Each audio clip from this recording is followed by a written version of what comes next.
Isu dinasti politik Jokowi kembali mencuat setelah sempat panas melalui penunjukan Gibran Rakabuming Raka sebagai calon wakil presiden dalam pemilihan presiden 2024. Kaisang Pangarep dan istrinya Erina Gudono tiba-tiba mencuat dalam bursa calon kepala daerah. Munculnya nama kedua sosok fenomenal di dalam bursa calon ini disebut-sebut berasal dari lembaga survei dan partai politik. Nama Kaisang Pangarep mencuat ke permukaan berkat hasil jajak pendapat dari lembaga survei Solo Raya Polling yang dirilis pekan lalu.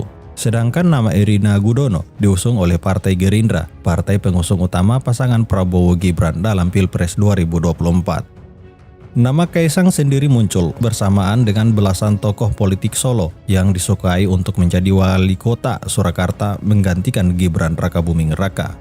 Erina Sofia Gudono atau Erina Gudono tiba-tiba saja muncul sebagai sosok yang didapuk sebagai bakal calon Bupati Sleman, Daerah Istimewa Yogyakarta, melalui usulan DPC Partai Gerindra Kabupaten Sleman. Nama menantu Presiden Joko Widodo ini muncul atas masukan internal Partai Gerindra, baik dari pusat maupun di daerah sendiri. Pertimbangannya adalah Erina merupakan tokoh muda yang energik.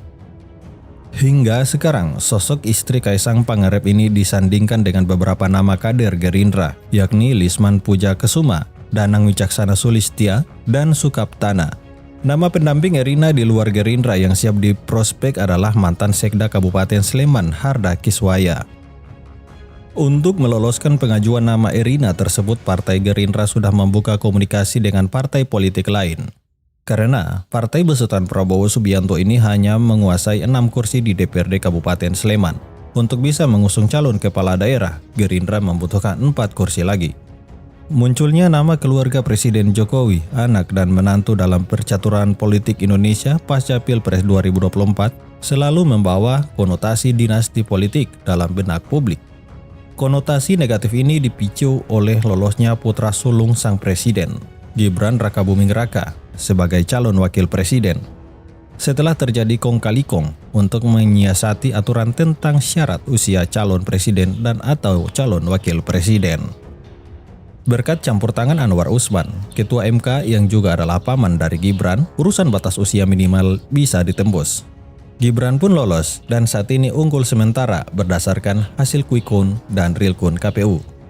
Isu dinasti politik Jokowi bisa dipastikan akan memanas lagi jika Kaisang Pangarep dan istrinya Erina Gudono menerima pinangan partai politik untuk berkontestasi dalam pemilihan kepala daerah pada 27 November 2024. Hampir bisa dipastikan nama Presiden Joko Widodo akan dikait-kaitkan jika nama anak dan menantunya terpilih kelak.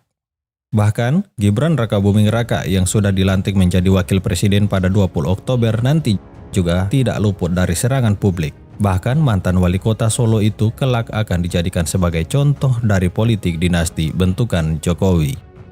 Isu Kaisang menjadi wali kota sudah bukan hal baru lagi. Sebelumnya, Kaisang juga sudah digadang-gadang oleh PSI untuk menjadi calon wali kota Depok.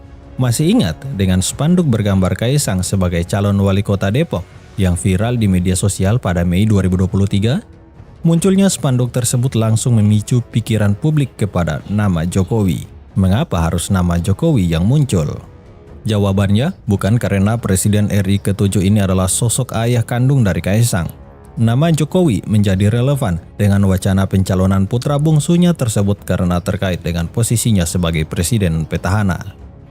Ada dugaan bahwa sebuah dinasti politik sedang dibangun di dalam kekuasaan mantan wali kota Solo ini melalui keterlibatan anak-anak dan kerabatnya di dalam kekuasaan politik. Sehingga begitu spanduk pencalonan Kaisang tersebut viral, orang-orang langsung berpikir bahwa Jokowi sedang menyusun kekuatan politiknya melalui dinasti politik yang dirintis melalui anak dan menantunya.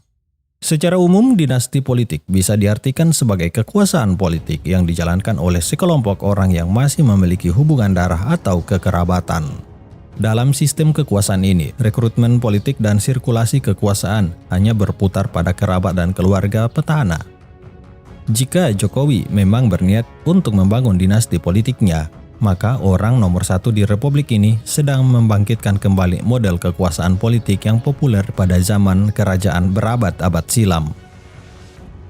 Dinasti politik menganut patrimonialisme, di mana regenerasi politiknya lebih mengutamakan ikatan genealogis ketimbang merit system yang berbasis prestasi. Karena itulah dinasti politik ini terbilang awet dalam sistem kerajaan yang sirkulasi kekuasaannya diwariskan secara turun-temurun dari raja kepada anak dan keturunannya. Tujuan dinasti politik adalah agar kekuasaan tetap langgeng dalam keluarga penguasa. Dalam konteks Kaisang dan istrinya yang muncul di bursa calon kepala daerah menggambarkan narasi politik dinasti yang hendak melanggengkan kekuasaan keluarga Presiden Jokowi. Relevansi isu politik dinasti pada Pilpres dengan Pilkada serentak 2024 terletak pada pola perekrutan dan penempatan anggota keluarga Jokowi dalam posisi politik strategis. Pada tingkat nasional, pencalonan Gibran sebagai calon wakil presiden menggambarkan kekuatan politik keluarga Jokowi yang ingin memperkuat posisinya di tingkat nasional. Sementara, pada tingkat lokal, muncul Kaisang dan Erina sebagai calon kepala daerah mencerminkan upaya keluarga Jokowi untuk memperluas pengaruh politiknya di daerah. Pertanyaan mengenai apakah muncul Kaisang dan Erina merupakan refleksi dari politik dinasti Jokowi yang semakin kuat atau murni karena konsolidasi demokrasi adalah perdebatan yang kompleks. Di satu sisi, keterlibatan Kaisang dan Erina dalam dunia politik sangat kentara memanfaatkan nama besar keluarga Jokowi yang dapat memberikan mereka keunggulan dalam kontestasi politik. Namun, di sisi lain, aspirasi politik lokal juga bisa menjadi faktor determinan, di mana masyarakat setempat bisa saja melihat Kaisang dan Erina sebagai tokoh yang mampu mewakili kepentingan mereka dengan baik. Munculnya Kaisang dan Erina Gudono dalam bursa calon kepala daerah memang bisa menimbulkan pertanyaan tentang normalisasi dinasti politik, di mana anggota keluarga politisi terkenal dianggap memiliki keunggulan dalam kompetisi politik berdasarkan hubungan keluarga mereka, bukan kualifikasi atau prestasi mereka sendiri. Hal ini bisa menjadi tanda bahwa masyarakat lebih terbiasa atau kurang kritis terhadap praktik politik dinasti dan lebih memerhatikan faktor nama besar atau hubungan keluarga dalam memilih pemimpin. Fenomena ini juga bisa menunjukkan kurangnya konsolidasi demokrasi dalam proses pemilihan kepala daerah, di mana kualitas kandidat dan platform politik mereka bisa saja tidak menjadi fokus utama pemilih. Pentingnya konsolidasi demokrasi dalam memilih kepala daerah memang tidak boleh terlewatkan. Proses pemilihan yang sehat dan transparan harus mengutamakan kualifikasi, integritas, dan visi calon pemimpin, bukan hanya hubungan keluarga atau nama besar. Dalam konsolidasi demokrasi, masyarakat perlu dilibatkan secara aktif dalam memahami dan mengevaluasi calon berdasarkan program kerja, rekam jejak, dan kompetensi mereka. Jika masyarakat lebih memilih untuk menormalkan dinasti politik dan mengabaikan konsolidasi demokrasi, hal ini bisa merugikan demokrasi itu sendiri karena akan mengurangi pluralisme, akuntabilitas, dan kualitas kepemimpinan. Oleh karena itu, penting bagi masyarakat untuk terus mengkritisi dan mengevaluasi proses politik, serta memilih pemimpin berdasarkan pertimbangan yang substansial dan bukan hanya hubungan keluarga. Namun demikian, walaupun ada argumen yang bisa menyatakan bahwa munculnya Erina dan Kaisang merupakan refleksi dari politik dinasti yang semakin kuat, penting untuk diingat bahwa akhirnya keputusan ada di tangan pemilih. Pilpres dan Pilkada serentak 2024 akan menjadi ajang di mana keputusan rakyat akan menentukan arah politik selanjutnya. Dan hal ini memperlihatkan pentingnya partisipasi aktif dari masyarakat dalam proses demokrasi. Fenomena dinasti politik sudah pasti bisa menghambat konsolidasi demokrasi. Partai politik sebagai salah satu pilar demokrasi gagal mempromosikan prinsip-prinsip demokratis dalam kontestasi politik karena tidak mampu mengadang dinasti politik.